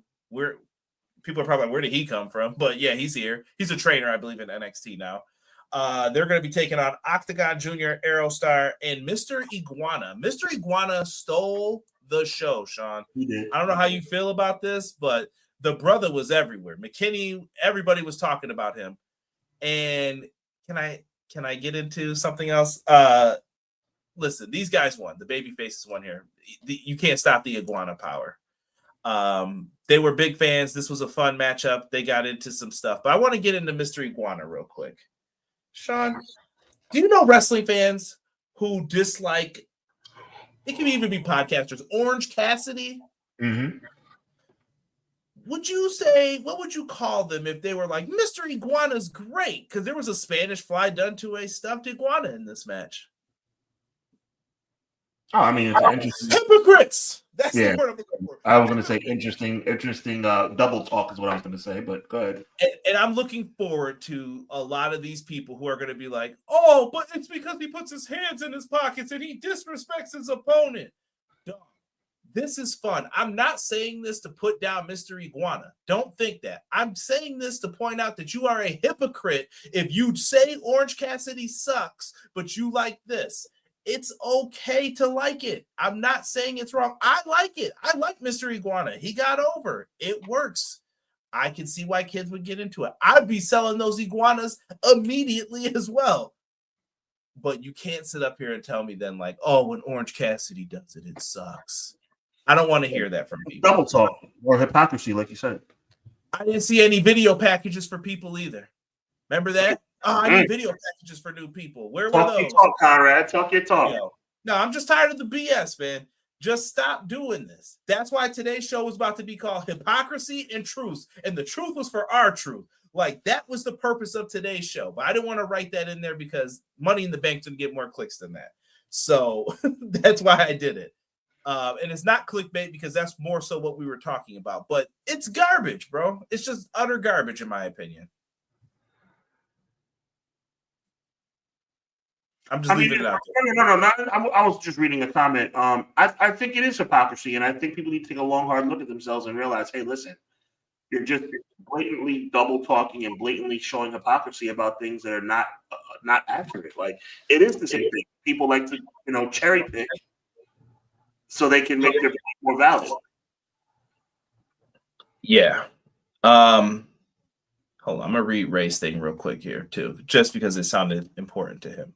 Ray said, when me and my brothers would do draft on SVR, the SmackDown versus Raw video games, Ray was always my younger brother's first pick. My middle bro would take Taker and I would take Cena. Look at that. Memories. Clown says, I live a stone's throw away from Mexico. Lucha is part of the culture. If WWE messes with AAA too much, it won't even last a few months. People will revolt. Yes, I agree. I said 2 years, and it may not even be that long. I want to read this one comment if you don't mind, because I have a response. MJB is the place to be. I appreciate you, MJB. He says, some would say the same about Jesse Ventura, but I personally don't mind him. As it relates to the commentary about Conan, Jesse Ventura, even at this advanced age, is way better. way better. He is very much in tune with the product and how he comes across. He's still 1980s, don't get me wrong, but he is still articulate enough to put over a match and make you feel something. Conan was not successful in that regard. Yeah. And I see a lot of good comments in here. Hate PWG style, but love this Chikara DDT AAA stuff. No lies told, E and Matt. Like, I see what you guys are saying. I like I said, I just want to point out do you guys realize what you're saying? Mm-hmm. Now, this opener, Dom was ringside with this girl. They were sitting out there. He started talking crazy, and Octagon Jr. had to put them hands on him, which led to a 4-minute match on Money in the Bank. We digress. Worlds collide. We're back here with another match. It was Stephanie Baker, Lola Vice. They ended up defeating Chick Tormenta and Dalise. When they both did that double the double head scissors, or what is it called, the devil's kiss? Devil's kiss. Stephanie is sexy. Yeah, I don't know if that's what they wanted, but that's what they had here for this one. Quite interesting. Now I'm going to move into this next match here and get into it was a trios match, right? I can't believe the amount of, I thought Psycho Clown was going to be one of the ones that the WWE audience would have enjoyed and loved more. Maybe I was wrong. Guys in the chat who are AAA fans, am I wrong here? Like, I thought Psycho Clown would have definitely been someone that they would fall in love with. Like, dude, if you're a Noah fan, you know about Dr. Wagner Jr. Like, he's fantastic. Pagano, another one. Great. But they went up against Legado del Fantasma, who needed something here. Yo, let me tell you this. Where's Rob at? Rob will tell you. I just commented right before that, talking my craziness, where I was like, yo, why do these dudes not match anymore as a tag team? Why? And what do you think ended up happening? They came out on this night and they decided, let's match. I was so heated, bro. I was like, and why are they wearing WWE patches on them? Yeah, I noticed the wardrobe too. Yep. Yeah, we don't bleed WWE over here. Take it easy, bro. And I also question why is that logo on top of that, but I digress. But hold your point. That was the first thing I saw. That big, massive WWE logo in the middle of what's supposed to be a AAA ring. It's over. You mean not the four sides? It's over. AAA. 2 years or less. 2 years or less. And it's a damn shame, Conrad. But go ahead. Yeah. Yo, people are doing the Booker T in the chat for it. I want the Devils. I love it. They put the popular wrestlers in the front row. Joe Compton, I want a Devil's kiss from her in reverse. Yet another PLE filler process yet done. Reverse it. Reverse Devil's kiss. reverse. One hop this time. That's right. Back to the show. And all the brothers out there, y'all know when I say y'all know what the Devil's kiss is, the move. If you reverse it, y'all know what I'm talking about. Time to hold Sean accountable. We talked about keeping this show PG. Okay. I'll stop. Well, you're not there yet, but you were dipping your toe in Dave's Yeah, I'll stop. Look at them now. See, now you got the chat laughing. Hey, I'm just saying. Go ahead, bro. I don't know how I feel about the ring changing. Like, were you big on that with TNA when Bischoff and Hogan switched it? Like, I didn't. I personally prefer for ring post. I think it makes for less awkward spots. I just remember Billy Gunn in the TNA ring, and I remember he couldn't move as fast because he was like, "Oh, ugh." Like he would hit that corner. All I can say is this, man. Like the 6 sides in TNA and the specialty ring in AAA. That's their staple. That's their staple, right? That's their calling card. So if you're going to change that, what else are you going to change? Probably everything. Right. And Miracle's fine with the ring change. I am too, but I also get what Sean's saying though. Like I get when they changed it on TNA. Like I get it. Like, why are you doing this? You know? Clown says Clown is a I'm talking about Psycho Clown is a heel in AAA, and from what I understand, the arena was filled with knowledgeable AAA fans. Maybe that's why he didn't get the response you thought. Yeah, I just thought that the WWE audience would fall more in love with him, and instead it's Mr. Iguana. I mean, things are just different, you know. Legado del Fantasma ended up getting the win here. I was surprised by that. Like I said, the former Noah World Champion ended up taking the beat down here, Dr. Wagner Jr. So fun 15-minute match though. Yeah, I thought it was good. Next up, we had the NXT North American Championship on the line here. It was your boy Sean. Sean, I need you to learn the song because you'll probably sing it better than me. Ego. He comes out there. I gotta learn that one. I'm sorry. I only know the beginning of it because I know that Def Rebel wrote that theme. Okay. Ego, because they gotta let you know who's coming in the first like 2 seconds of the song. They just yell names. Right. Instead. Exactly. He defeated Javon Evans, Laredo Kid, Ray Phoenix. I can tell you what Laredo Kid was there to do, with all due respect. They went out here and they had themselves a heck of a match. I actually thought that this could have been match of the night until we got to the main event, but I thought they did a good job in this one. It's just crazy that this is what we're doing with Ray Phoenix, bro. Like, this was who you guys were wanted really badly. Like, this is. It's just like Ray Phoenix and Penta. They're just guys now. The WWE loses its infatuation with people once they bring them in. I keep telling you, the grass is not always greener, Mariah May, but I digress.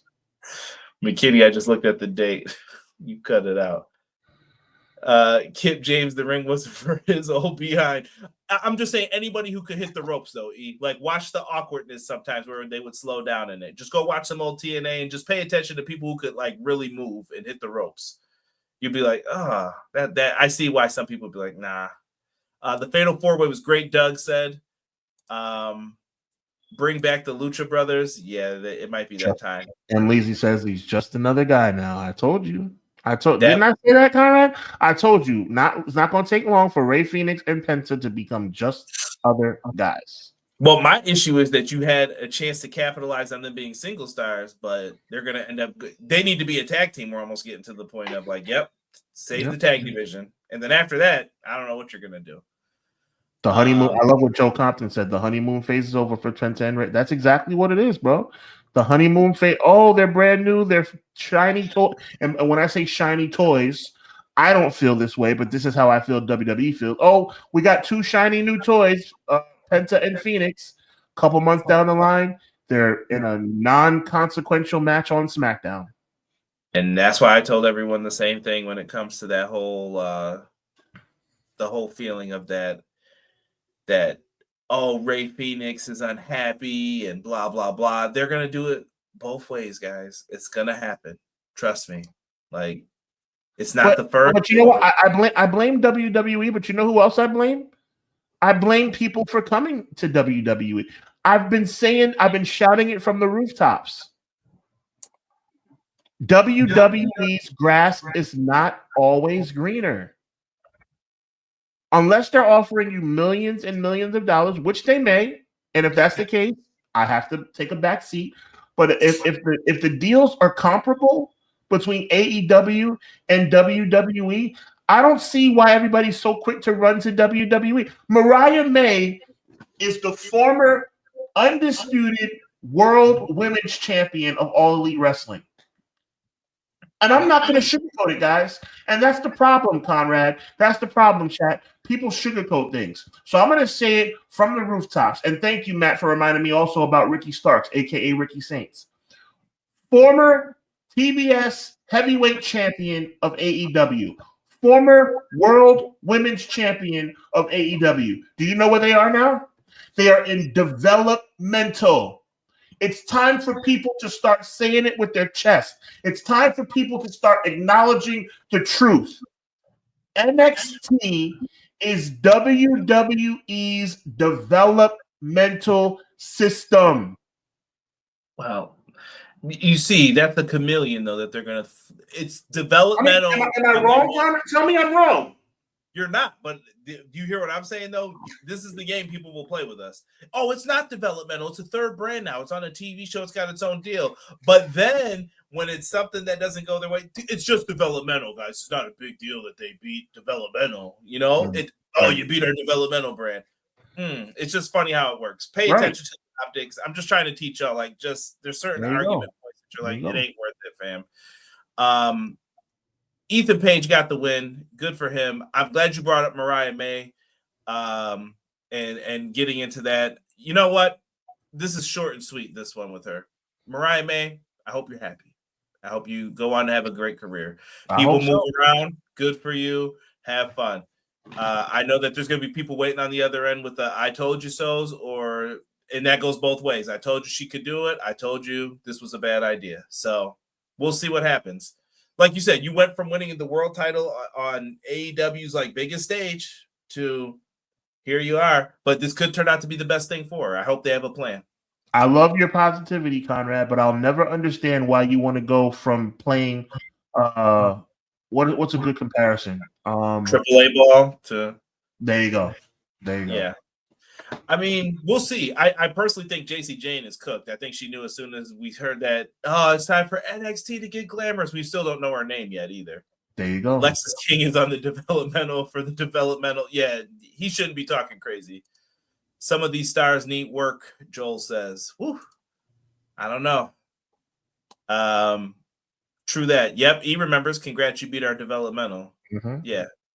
MJB says, if I didn't know anything else, I know this. Wrestling is always going to have pro WWE, AEW, TNA, indie fans, but then again, certain talent and wrestlers are always going to be pro WWE, AEW. Yeah. Here's the thing, and this will be my last thing on it, and then we'll get to the main event. They are relying on you to, number one, have that dream as a kid, like, what if you make it big here? What if you do it? What if you don't? They don't want the market pay structure to change. That's what Tony Khan is doing. Tony Khan can pay you. You know why? These numbers ain't nothing to his dad. They see NFL contracts. Do you want to see something bad?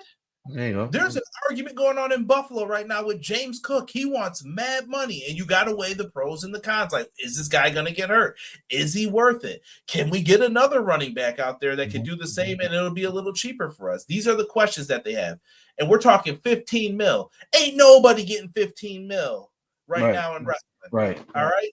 This ain't nothing. 5 years? 5 years for how much? Whoa, that's what you could get? That's how they think of it. And when AEW is paying people for it and they say they're overpaying for Swerve, you know why? Because they don't want to pay their people more. Good point. But that's what they deserve. They don't like that because they want to control the market. They haven't had this in 20 years. We control it all. And TKO probably wants that back. That's why they're trying to get that debt down. And it's going to be a while. They bought assets. Like, that takes you a while to chop back down. But that's the reason for the anger. 15 mil is 200 AEW wrestlers. Thank you. Per appearance deals, too, on some of them. Come on now. Talking right. Main event time. Remember this guy people didn't like? Here comes another hypocrisy rant. We have Chad Gable taking on Vikingo. Listen, y'all. I remember a lot of people, man, that Kenny Omega match really wasn't that big a deal. Oh, this guy just does flips and stuff. Sounded a lot different this week from those same accounts. Just pointing it out. He's the best, the highest, most prolific Lucha Libre star in history. Vikingo is that boy. And this is Vikingo after injuries now. He's always been dope, but they weren't hyping him up like this before. Yeah, because remember what happened to all the flippy? I don't like flippy stuff. Will Ospreay, flippy stuff. It's a style, guys. Lucha Libre is a style. Strong style is a style. You can respect it. Technical wrestling is a style. That's why we like Bret Hart. I love all forms of wrestling. That's why it's great. Unbelievable. Vikingo and Chad Gable went out here and they showed out. They had him come out. They won. All the baby faces come out to celebrate. I don't know what is doing back there. Oh God. Okay. Well, I don't know this symbol. Okay. They had the whole "this is a moment" thing, though. Because we do Yeah, we do realize that AAA lost the night, right? No comment. I'm just saying, like, are we supposed to? They're building it up as like an invasion storyline where like it's a competition of matches. AAA lost. AAA lost. Like, why am I the only one? I know I'm not the only one. Why am I the only one who understands what's going on here? WWE won the night. What are we celebrating, AAA? They're about to be non-existent in about 6 months? WWE won the night 3 matches to 2. What are we celebrating? Yeah. Like I don't understand. Conrad, help me, bro. Yeah. Brother, it's all in how it looks, right? Remember, it's how the show ends. I don't fall for that. You know I don't believe in that. Remember, No, I know. I'm just help me to not overreact right now. WWE beat AAA. What is AAA celebrating? Ego. that's I got nothing. No. I know you're having fun with this, Conrad, but I'm being serious because it bothers me that AAA and the powers that be of AAA are not recognizing this. When did we get into the room when Worlds Collide was being put together on a showcase of AAA? This is a AAA showcase. This is the debut of AAA wrestling under the WWE umbrella. WWE won. What are we celebrating? Chat, am I bugging? Chat, tell me I'm bugging right now. Oh, I have more to add to your thing, but I'm going to say it in 1 second. I want to get to these comments. Jocelyn says, man. Tony can pay him whatever he wants. No need to appease shareholders. That is the benefit for sure for Tony. Vikingo was the same. He worked well with Gable.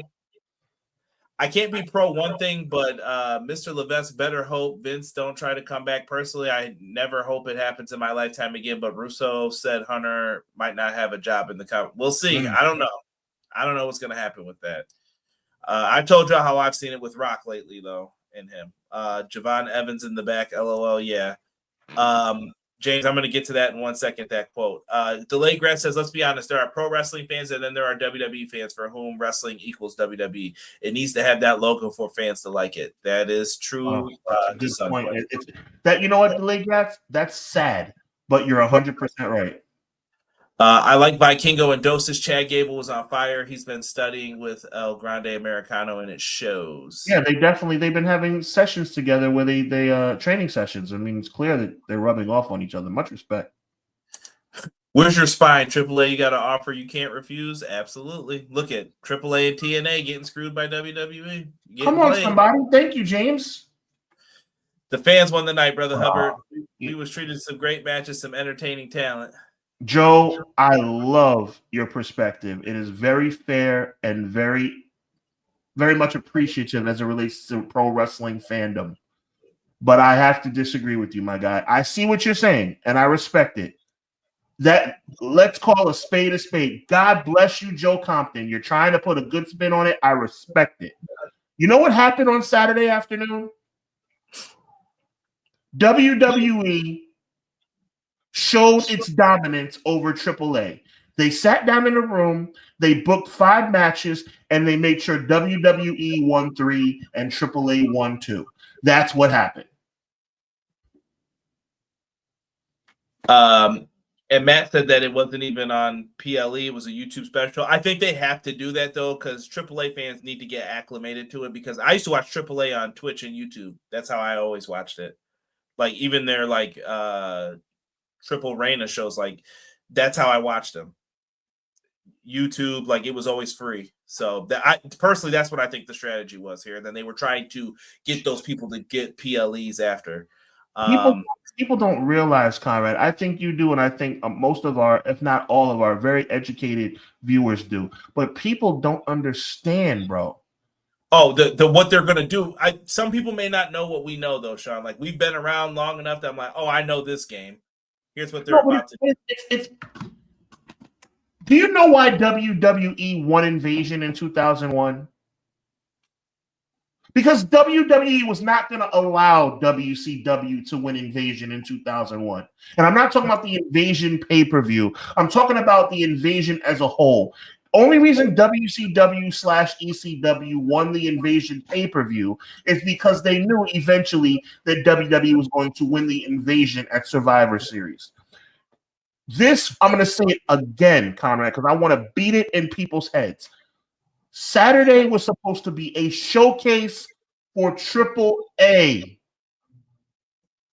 Triple A was supposed to be showcased in its debut under the WWE umbrella. And they turned it into a competition. And WWE won the competition. Every time. That's how it's always going to go. I mean, why don't people understand this? It's complete sabotage, bro. It's complete sabotage. AAA should be humiliated. Why am I the only one? I'm serious, bro. I'm not I think it's what Jocelyn said though. They were about to go bankrupt, and they're probably just like, "Oh, thank goodness we still got." You know what I mean? They're preying on that stuff. I know you don't like it, but that's what happens. Savio Vega worked backstage. Is my understanding for it. McKinney says, "I don't see TNA being screwed because all of their numbers are up. Tickets, pay-per-views. They didn't get that with AEW. Look at the numbers. Kenny Omega did bring the viewership up. Scott D'Amore said that, and Kenny Omega was a great person for them to have at that time as their world champ. And they gave you someone equivalent to the world champion in AEW to TNA." Versus they're giving you NXT people. These are people that you don't even know if it's going to work when they get called up to the main roster. And I'm not saying that that's a bad thing. Here's my thing. If TNA loses this partnership tomorrow, what are the numbers then? Because I think they've gotten worse since this started. But we'll see. And this is from someone who watches TNA. These companies have no backbone. Hubs is making a point. TNA has debased themselves, and now they're world champions and NXT talent. If there's no NXT on that show, do you want to watch those shows? And to piggyback off of Delayed Grad's point, thank you very much, by the way. So you're saying that a developmental guy is better than our main roster. Why is this? I'm not angry at any. You know what I'm angry at? I'm not angry at WWE. You know why? Because I'm sick of WWE, and I know WWE are scumbags. I'm angry at TNA. I'm angry at AAA. I'm angry at these organizations that have busted their butts for years to allow themselves to be humiliated, Conrad. Humiliated on a weekly basis. I'm going to say it one more time, Conrad Cushman. Saturday was supposed to be a triple A. As a matter of fact, let's take it to a whole new level. Why was WWE on the show to begin with? They needed their help, they're going to say. Oh, that's disgusting. That's disgusting. Triple A, I hope it's over. It's over. And what I'm seeing, it disgusts me. It disgusts me. Y'all think I be joking? I'm dead serious, bro. No, I told you we've studied this for a long time. I was going to ask you. You brought up Invasion real quick. I'm going to bring up a few things that we're going to kind of lightning through the news. What did you ever hear the original idea of what they wanted to do before it got thrown out, which probably was always the plan? But I thought it was WCW was going to remain, and it was going to be Shane. Yeah. Mm-hmm. Raw was going to lose tonight. Basically, they were going to have a match where winner gets Raw. Shane was going to win and turn Raw into Nitro. That's why Raw ended up looking the way it did in like 2002. Right. That was the plan. But then someone said, no, we're not going to do that. Why? Mm-hmm. Why wouldn't Shane then? And then Shane would split the roster with Vince. Shane would get his people on Raw, and then Vince would get his people on SmackDown. That'd be WWF and WCW, and that's how you leave it permanently. Mm-hmm. And then you come together for WrestleMania for big shows every year. Nope. That didn't work, brother. That wasn't working for them. So they tossed it out, and they did what they did. And Austin was the main focus of it, which not saying that was a fully bad thing. Like, it made sense if you watched at the time, like, oh, Austin hates them, but he also hated WCW. Like, what are we doing? If World Wrestling Entertainment knocked on my or Conrad's door and said they wanted to bring Clash of the Podcast into the WWE fold, do you think we'd still be Clash of the Podcast? Absolutely not. They would change it. They would critique it. They would make it their own. And we would have to literally, me and Conrad would have to literally talk about whether or not we want to adhere to the WWE way. WWE is not going to bring anything in and let it be what it is. Sam Robertson, Sean Hubbard here this week for Clash of the Podcast. How you doing, Sean? You're being funny, bro, but I'm being dead serious. Oh, I'd be kicked out first. Right, and I'm saying that it would be a situation, and this is why I don't understand people like you and me, Conrad, who, if that were our situation, and who knows, maybe it will be, where we would have to sit down and have a conversation about whether or not we're going to change our stuff to appease to WWE, right? But yet, AAA is willing to forfeit their whole legacy. Yo, Rob, I'm gonna, as soon as I see you, I owe you one Ric Flair chop for this. He said WWE presents Clashes Places. I can hear that stupid Stephanie music in the background. Hunter, I never knew how hard it was for you to spit that water till I had to try it. I was like, turn this off now. Yo, y'all want to know the truth about that? I've been very kind about this to Stephanie because I know she's going through it because she's a background player and all of this stuff. But you know what? I don't know what she knows. I don't care at this point. But these little corny podcast segments, it's to rehabilitate the family name because it's tainted. That's all this is. I thought you needed a break from this. Sorry, I'm saying it. I'm just saying it, man. But we're going to move on here. I want to address one more thing that James had brought up. Conan doing his thing in the whole, AAA. They're not going to Americanize it. And this is exactly what we were talking about here. Like, I don't believe this. Like, are they going to really keep it this way? How long is Conan going to stay in his spot for? Jeremy Borash ran this. This was a Jeremy Borash production, is my understanding as well. So I don't know what to expect from this. I do think he's going to eventually become like a developmental brand, and we're going to have to just see where it goes. But this is a lot of pro wrestling for them, and we'll just have to do the old wait and see when that happens. Insert, well, that was a lie meme. Yes, people are going to hold on to this, and they are going to come for Conan when it's time for all of the things that he has said. I even saw Disco Inferno like putting up stuff and doing that. Like, what are we doing, fam? Disco Inferno out here making jokes like, oh, I'd like to. Someone else had to carry Conan, Corey Graves. Shut up, Disco. That's why Disco gets what he gets from me, Sean. I still have not went back and watched that match yet. Super Bowl 98. I'm just saying, bro. I'm just saying. More people seem like they enjoy Worlds Collide than Money in the Bank, though, Sean. I will say I'm giving Worlds Collide the edge as well for what show I thought was better. I think Worlds Collide from an in-ring standpoint was better. I just don't like what it symbolizes. So here were some more of the jokes. WWE Bash of the Podcast brought to you by Clash of Clans, sponsored by Dude Wipes and Wheatley Vodka. I'm just trying. See, y'all are making me laugh, bro. I'm just saying they would try and change us, and then we'd have to. Oh my god. Yo, E, you gotta chill with that, bro. If people don't know the Disco and Big Show story, you gotta chill. Somebody delayed grass at World's Collusion. I like that. That's a fact. From now on. Going through the news real quick, man. Shane McMahon denies Vince McMahon is starting a new wrestling company and won't rule out him buying back WWE because he's saying the old anything can happen. But I thought of you, Sean, when I saw this one. Shane McMahon was asked about his meeting with AEW. This is by TMZ Sports. I had a meeting with AEW and wish them continued success, but it's not WWE. It's not the company I helped build. But you never know what's going to happen in this business. What Tony Khan must have been thinking exactly what you said, Sean. I can't trust them. There's no way I could trust you. How can you trust them? Exactly. There's no way. I think Shane McMahon's the coolest out of all the McMahons, but I still wouldn't trust him.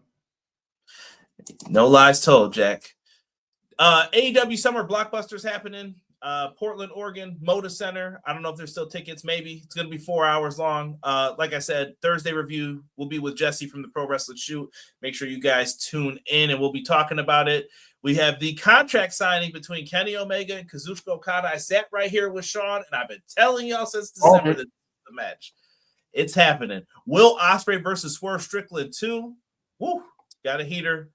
We got Timeless Tony Storm versus Julia Hart, the Hurt Syndicate in a trios match with Speedball Mike Bailey, Kevin Knight, and Commander. Mystico's going to be there. Me and BJ, I went on a little rant about Mystico as well last week. Thank you, BJ, for doing the show with me. Mystico, one of the top draws in Mexico. Do not disrespect some of these people, man. Tay J is back taking on Megan Bain and Penelope Ford, Kyle Fletcher, Anthony Bowens, and Thecla's taking on Queen Aminata. And I'm sure there's going to be more added to this. Sean, this is what All In's looking like, man. How you feeling with these 3 matches? Just looking real quick. Like a blockbuster. I hope that Okada versus Omega. Only thing I have to say is I hope Okada versus Omega is the main event. I would not cry if any. I think it's going to be Moxley and Hangman. I really do, but I'm not mad at it. If you main evented with any of these 3, I wouldn't be mad at it. Yep. Shout out to the ladies. This is a marquee matchup. Yeah, you called that one. I got that one wrong. I thought it'd be Hater in the spot, but they're going for it. And Mercedes picked up another championship, by the way, too.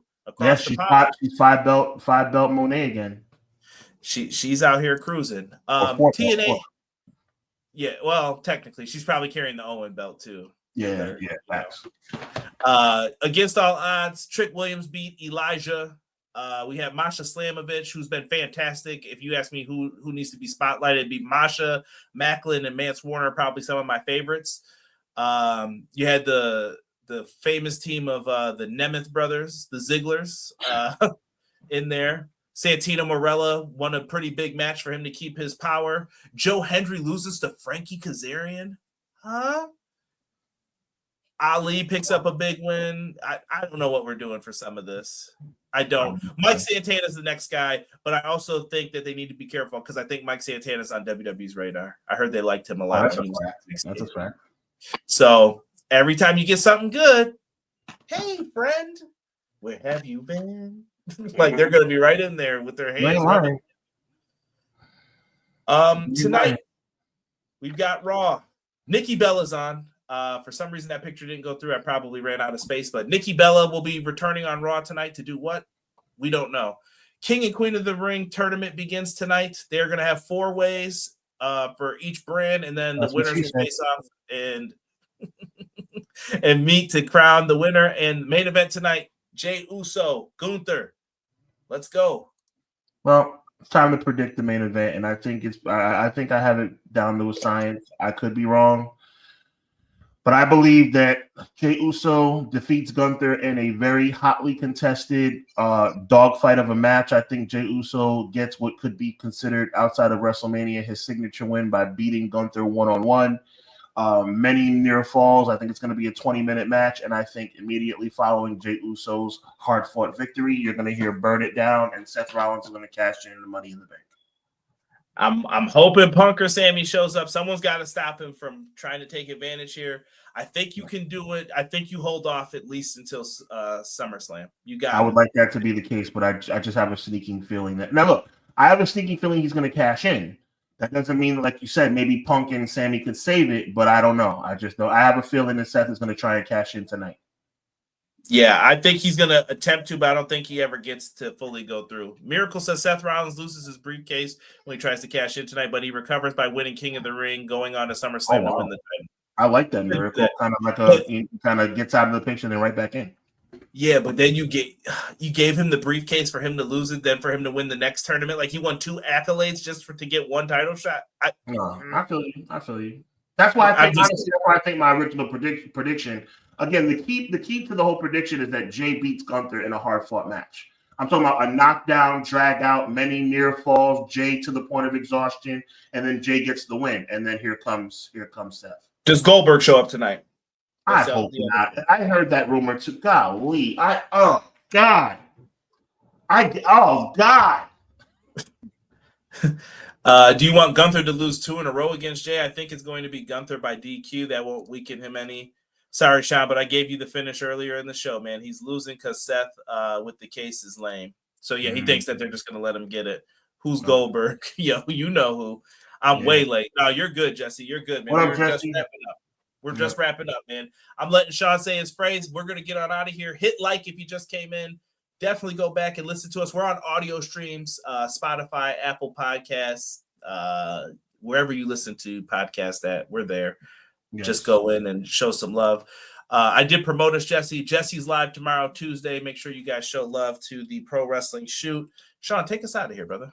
Couple of quick programming notes. Make sure you tune in Wednesday night, immediately following AEW for Conrad and my guy Derek. Thursday, immediately following with Jesse from Pro Wrestling Shoot. Make sure you check them out. Conrad's going to be bringing you a special on Thursday. Then Friday, Hubbonomics will be on the air live at 7:15 Eastern Standard Time. We had to change the time a little bit because of work obligations. I got to get this money. So 7:15 Eastern Standard Time this coming Friday. It's going to be Hubbonomics next episode. A lot of good stuff going on, man. And of course, we'll be right back here 6:05 Eastern Standard Time for Clash of the Podcast.